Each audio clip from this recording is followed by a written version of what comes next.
Hello, friends. Welcome to another infrequent episode of Sovereign Love. We're just delighted this evening to have Eugene Terekhin with us, and I just am delighted. I've been wanting to meet Eugene ever since I first started reading some of his work, and so just let me tell you a little bit, introduce him, and tell you a little bit about him, and then I'm just going to turn it over to Eugene and let him share some things about his life and his work, etc. And just again, thank you, Eugene, for being here. Um, Eugene is, and I'm going to have to read part of this, but Eugene is a translator and author, and since 1993, he's translated over 100 books, which is astounding. Yeah. I don't know if I've read over 100 books since 1993, but 100 books, including works of Luther, Calvin, Spurgeon, Lewis, Owen Barfield.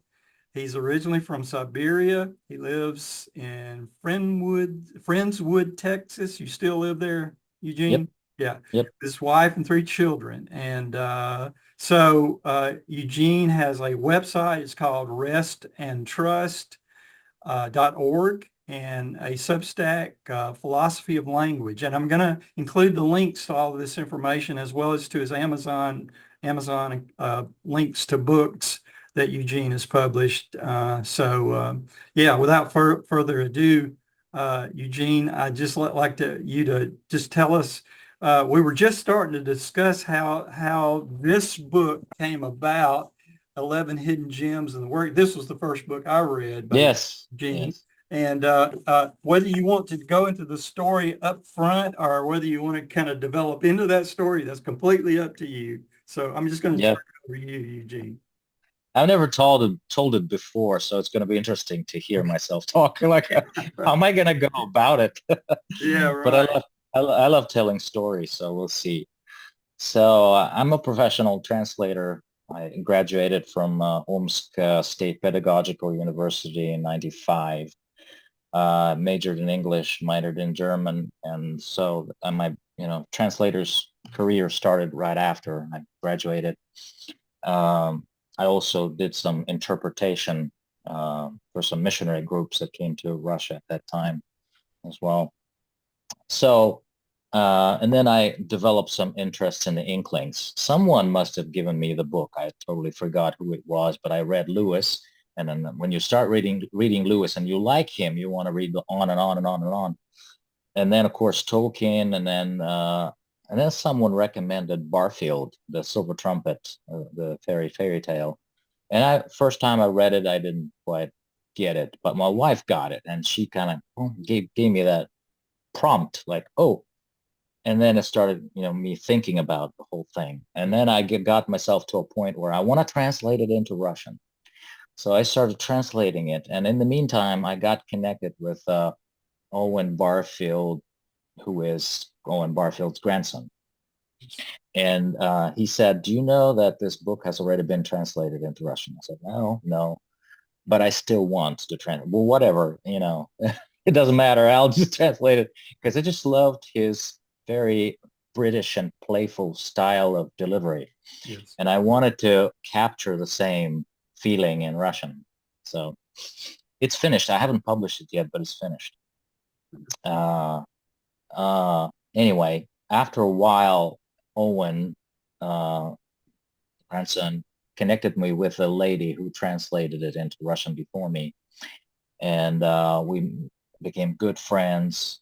Wow. Uh, so after we came to this country in 2016, I thought of turning into a thesis, a PhD thesis. Mhm. So I wrote an extensive, I forgot what it's called, a Mhm. writing sample or something like this. Yeah. So, and then I sent it off to a couple of universities. They were not interested. And so this whole thing that you see in this book was in that thesis, Hmm. pretty much. But then I thought maybe I can just turn them into individual articles and put them on my website and see whether people are interested in reading that kind of stuff. And so when I had quite a few articles there and I saw some great response, I thought maybe it's time to put it in a book format, and that's how the whole thing came about. Hmm. And so that was my first raw attempt at putting together a lot of thinking that I did over the years. And so it may come out a little kind of clunky at times, but I'm Right. glad you liked it. Anyway. Absolutely. Yeah, it just felt to me like just a real distillation of a lot of thought and wisdom and insight. And I don't know, I just can't tell you how many times it just resonated deeply with my soul. Mm-hmm. Yeah, like this is true. This is spot on. And so yeah, I highly recommend it, and your other works as well, of course. But yeah, I wanted to, if you would, to just take a little, at least a little time, or as much time as you need, to kind of give us your journey, your Mm-hmm. spiritual journey, and which would be sort of, in tandem with your life's journey. And I know Mm-hmm. you came from Russia, and so I'm just fascinated by how that transpired. That you, yeah. So anyway, yeah, if you would do that, and Mm-hmm. again, just sort of keep in mind sort of how you're progressing in terms of your own faith, like when you were in Russia as a child, were you raised in a family of faith, et cetera, and what Mm-hmm. background that might be, and so forth. So I was born in the USSR, and my parents were not believers. I Growing up, I have not known any believers, to tell you the truth. And they were looked down upon. Like, we had a Baptist neighbor, and I've never actually talked to him, but everybody in that little community where we lived thought him really, really weird for some reason. That's all I knew. Right. And yeah, my mother is still a militant atheist. And she will fight for her uh, no faith no faith Yeah. position. Yeah. And so uh, I was reading quite a bit when I was growing up, and uh, when I was in the university, and after the fall of the USSR in '91, we started getting spiritual literature, not just the Bible and other literature like uh, study books or anything like that. But we started getting like fiction that had somehow was connected to spirituality. So I remember reading Chesterton, the Eternal Man, Everlasting Man Hmm. at that time. And I quickly realized that there was a whole layer of life that was missing in the atheistic worldview that I grew up. I really loved philosophy back in school days, Yeah. and I was really, really taken with Hegel and even Marx to a certain degree with his dialectics. Right. And then I don't know how it happened. Maybe it's just the Holy Spirit that was revealing to me that there's like a strata of human experience that's excluded from that worldview just because of the particular lens that you choose to view the world through. And that somehow had to do also with a kind of uh, barren, um, with a sort of emptiness that I could feel Mm. in the Soviet society. Mm. I mean, we would go to school, there were movies, everything was like very, very like normal. Right. But at the same time, there was emptiness. And I could really feel it with, in people's lives, people's eyes could see Mm. emptiness. Yeah. And so instinctively, I was looking for something that would answer those questions for me. And so when I started reading the Inklings and other people with some spirituality background, I kind of quickly, it started resonating. Everything started resonating. And a lot of things started making sense that didn't make sense at all. Mm. And what the Inklings helped me with is to realize, is to, let's see this, to put into words some of the mystical intuitions that I had even before I came to faith. Because I did have, even, somehow God doesn't leave himself without a witness, even in the atheistic society. Right.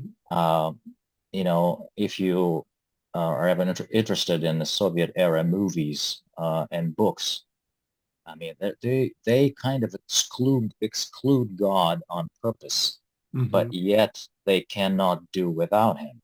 Mm. And so they will talk about things like sacrifice, eternal love, and a lot of these themes that come out of the Bible ultimately, Right. even though they want to like eliminate that completely. And so I grew up watching those movies and reading those books, and then I somehow recognized the same things, but only they were put into words. I remember reading Lewis's essay, "The Weight of Glory," Mm. where he's talking about the argument from desire that basically, uh, if we were made for this earth, then all of our desires would have been fulfilled on this earth. Right. But I mean, many people have tried to fulfill all their desires here, and they've actually, like Ecclesiastes, they've come to a point where they said everything is futile and chasing after the wind Yeah. in the final analysis. And so this also spoke to me. I kind of realized that okay, I'm made for another world, and how do you see that world? It wasn't a conscious process for me at all. I guess it was just a series of mystical visions, and that somehow resonated with what I was reading. Mm. And so, what else? What else? I guess that's it in a nutshell. Mm, yeah, and there were more books then. Then I started working as a translator first for a Lutheran foundation, I should say. Uh, and so I translated quite a few books for them, which was also very interesting introduction Mm-hmm. into the works of Luther Right. and the whole Reformation rhetoric. Yeah. And then I was growing up in an Orthodox country, Right. even though officially it was atheism. But then after the fall of the Soviet Union, Orthodoxy started coming back, and I've read a lot of patristic literature, Yes.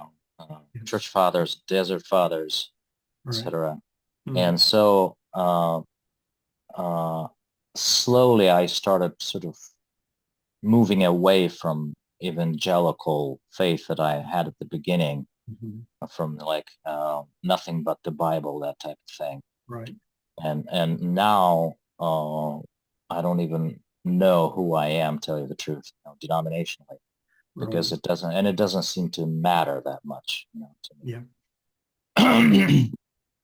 So, and I'm so thankful, strangely enough, I'm so thankful that there are there's more than one denomination, because apparently humans cannot hold everything in one, hand. We have to have, or in one bowl. We have to have many bowls that Yeah. somehow intersect with each other, and Mm. they give us, so much more. Right. You know. What age were you? I mean, and were you like when you started doing the translation? I guess the simplest way to ask the question is what age were you when you came to America? All right, it was 2016. Okay, Okay. it was 44. Oh, okay. So just 2016, state years ago.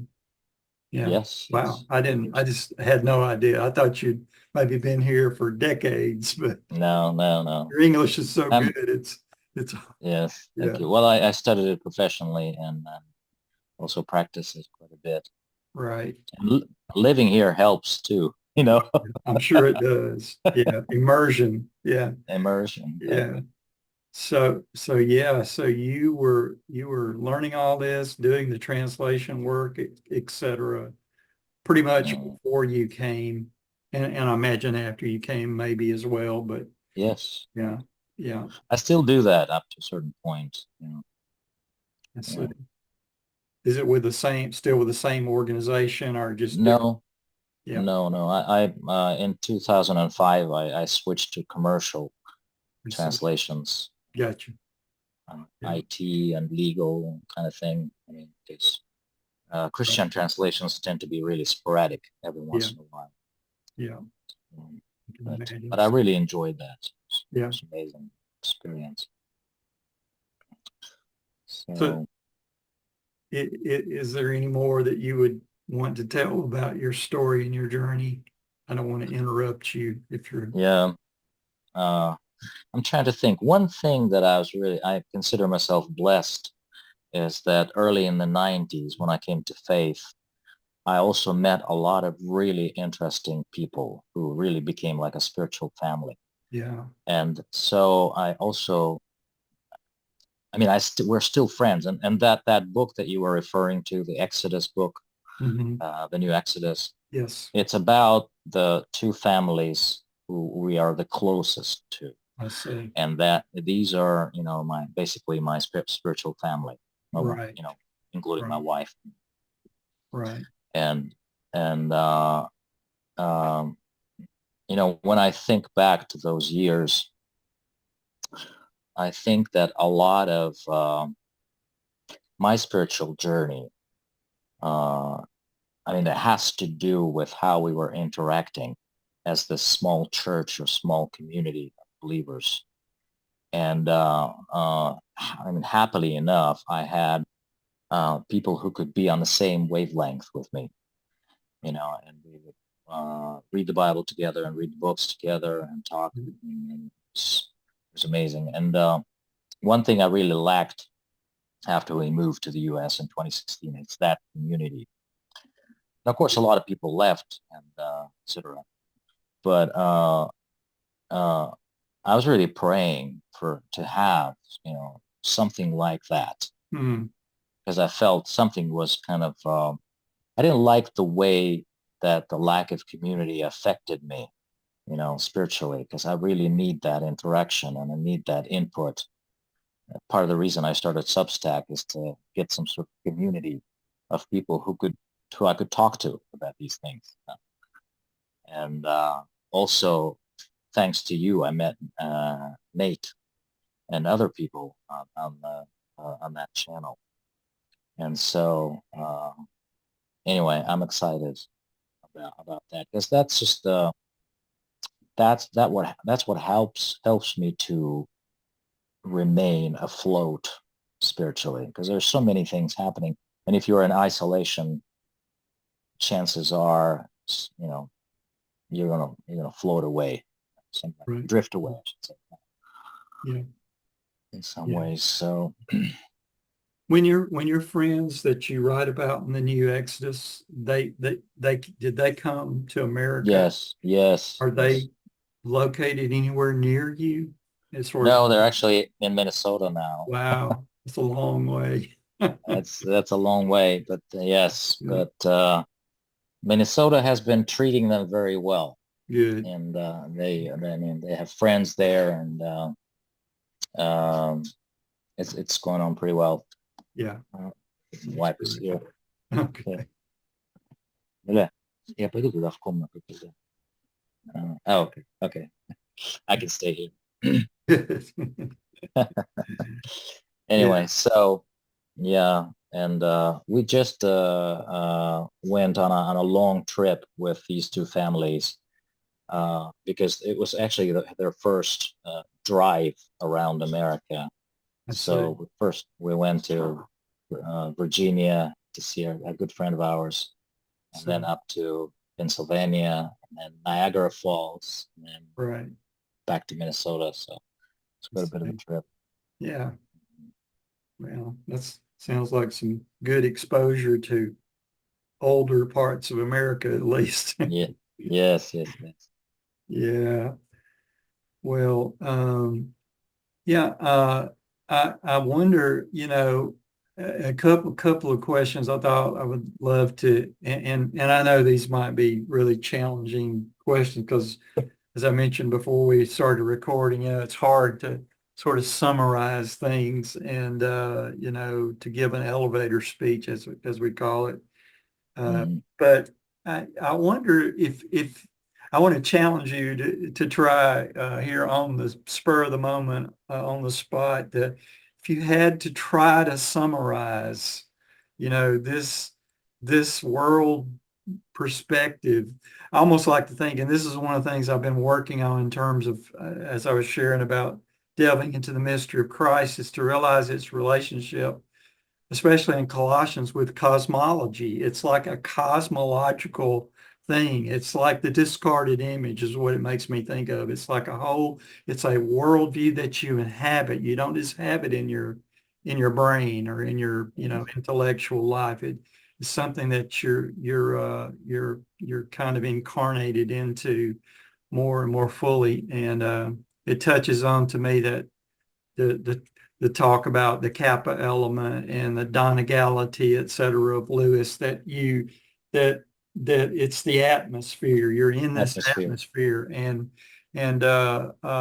so to me, when I'm thinking about the cosmic Christ, as some refer to, I don't know if Lewis actually ever used that phrase, but Michael Ward does use that phrase to talk Yes. about Lewis's Yep. perspective Yep. that we live in a Christ-saturated, world, Yep. universe. And I just personally am convicted and convinced that that's just something that's generally missing from a Christian, Yep.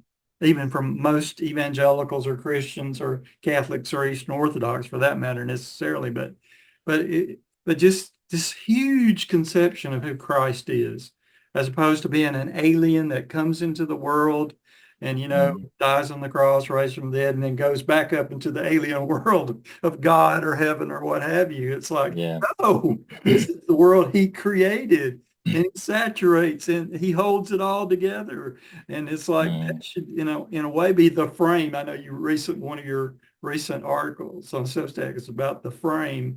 And to me, it's like that's the frame that we so Yes. need to rediscover.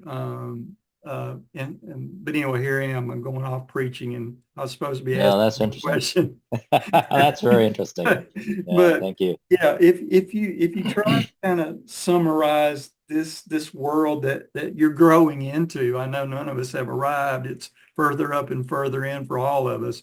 But Mhm. but if you had to try to summarize how it's changed you and what is the essence of it, I know that's got to be. I know I can't.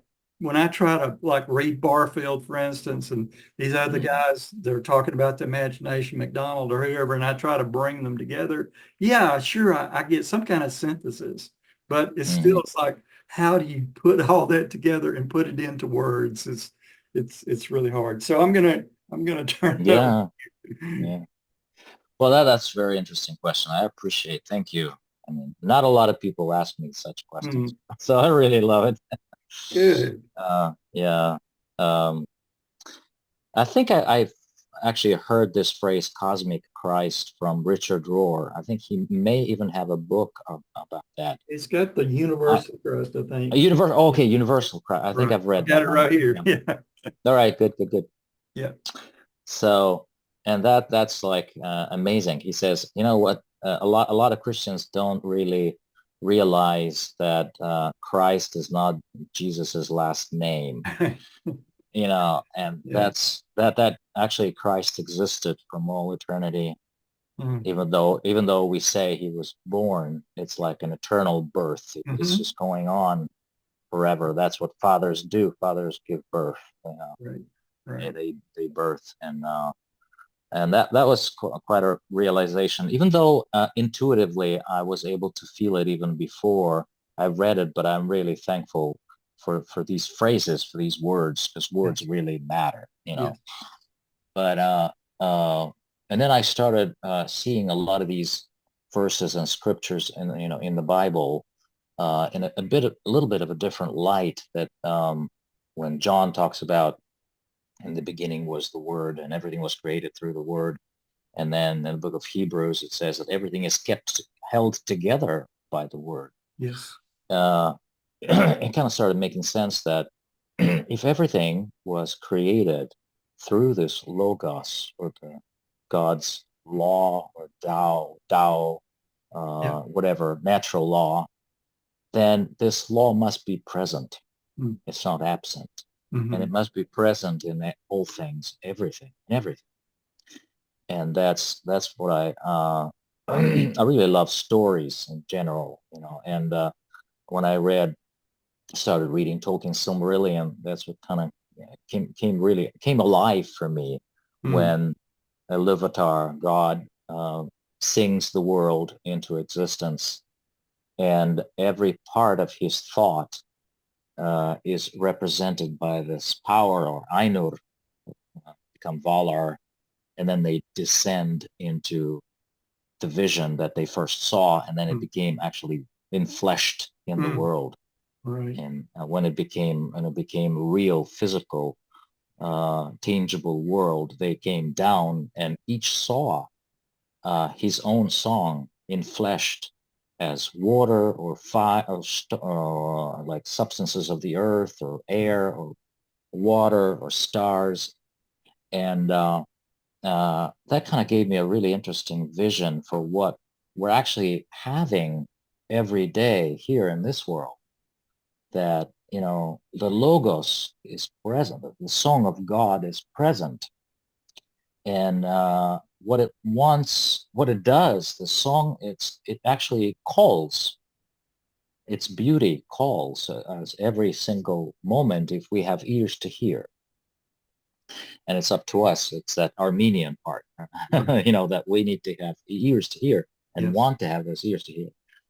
And this is, I mean, this kind of worldview is so much. Uh, it's richer. I mean,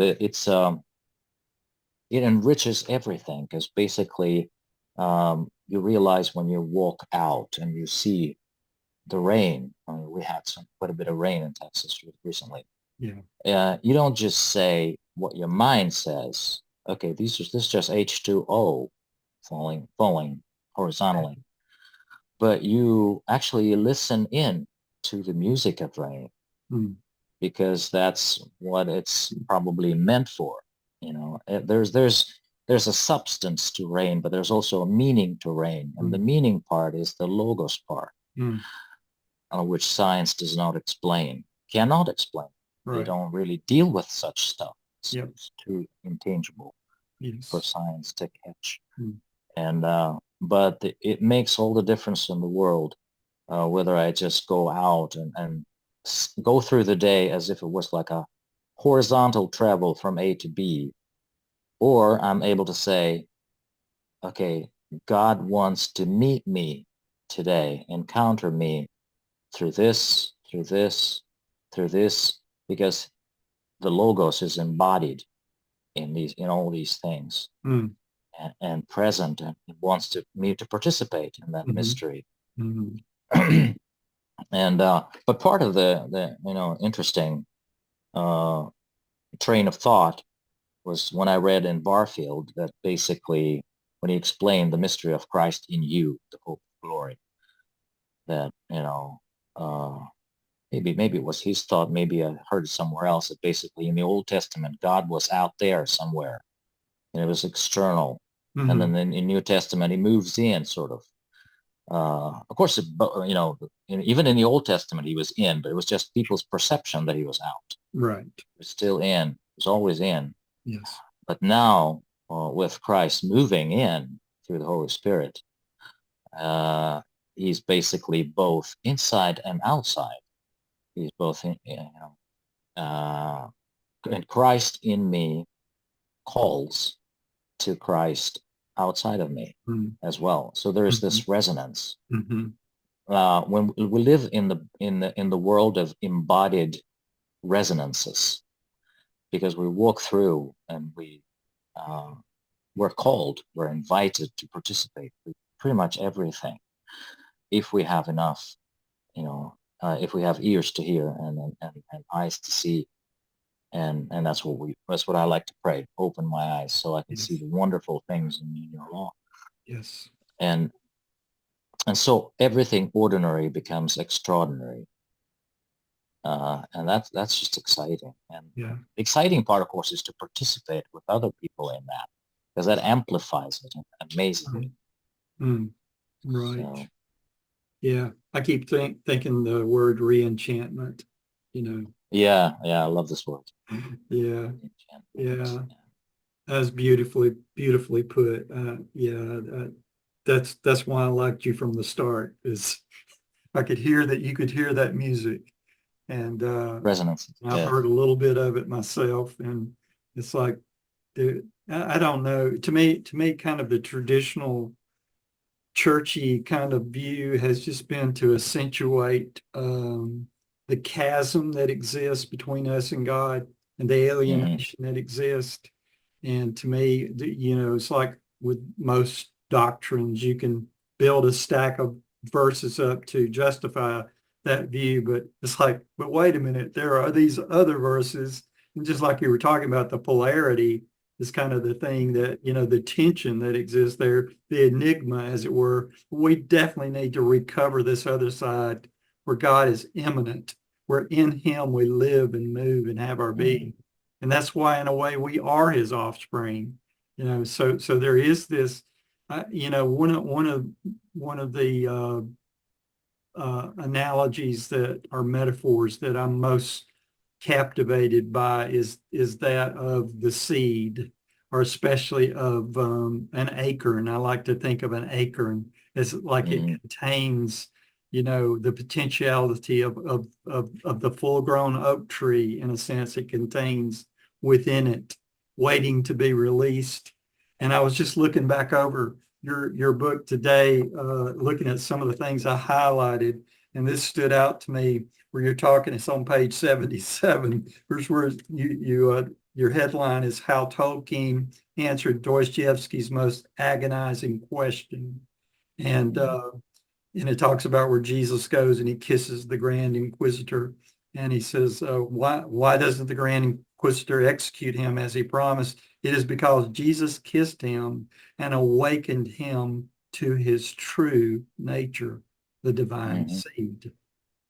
And then you quote from Lord of the Rings where you say, I think it's, I don't know, it seems like it might be, I'm not sure who the character is that's saying this, but it says, "There's a seed of courage hidden, often deeply, it is true, in the heart of the fattest and most timid hobbit, waiting for some final and desperate danger to make it grow."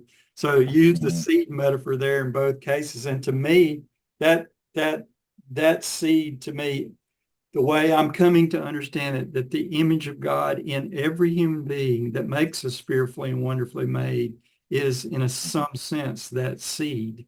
It's that seed. It is that, as you said, Christ in us. I think even Maximus Confessor talked about Christ is entombed in every heart. It's like he's waiting to be resurrected. But yes. it's lying dormant. It's there. But yeah, to me, I don't know, that's just that he is the enchantment. He is I love, I'm talking too much. I'm sorry, but go ahead. I've just been pondering recently that part in That He Is Strength, where Jane is in the garden, and it's like her moment of true conversion. She's at St. Anne's. She's in the garden, and she encounters. I think Lewis just says she encounters person with a capital P.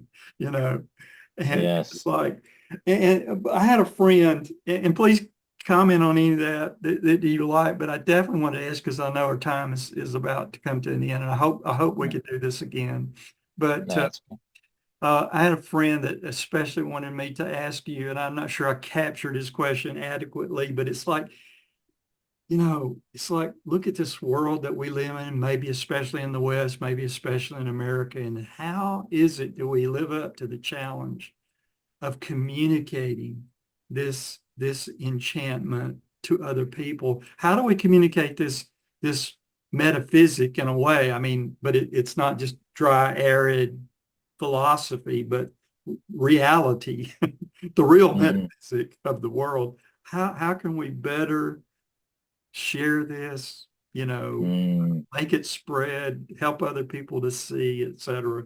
How would you answer that? Oh, that's a great question. That's something that's been on my heart as well. Yeah. Part of the reason I keep writing Substack, because, I've actually been re-enchanted myself Mm, through some of these writers, that we mentioned, Chesterton and Dostoevsky and Lewis and right.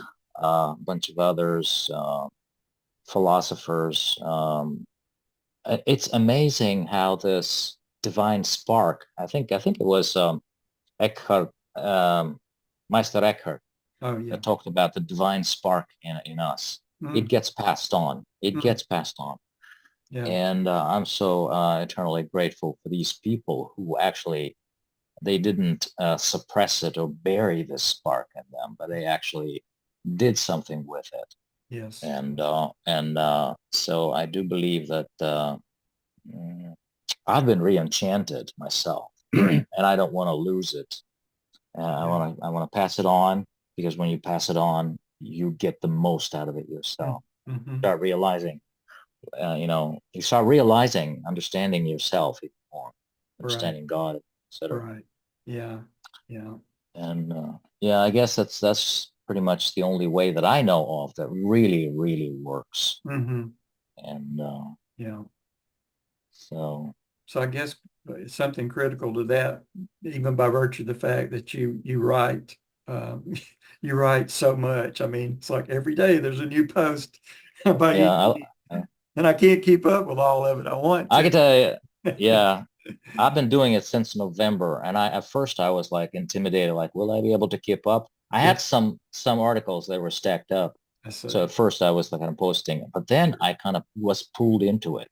Yeah. I actually get up in the morning and I realized that I need to do this for myself. Mm-hmm. It's like a spiritual transaction, Yeah. almost like when you write, you kind of, there's some alignment that happens within your system Mm-hmm. as you write, Right. and which I value so much. Yeah.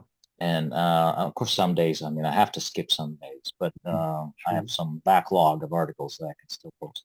Right. But it's been really cool, and I really value interaction with people like you, Yeah.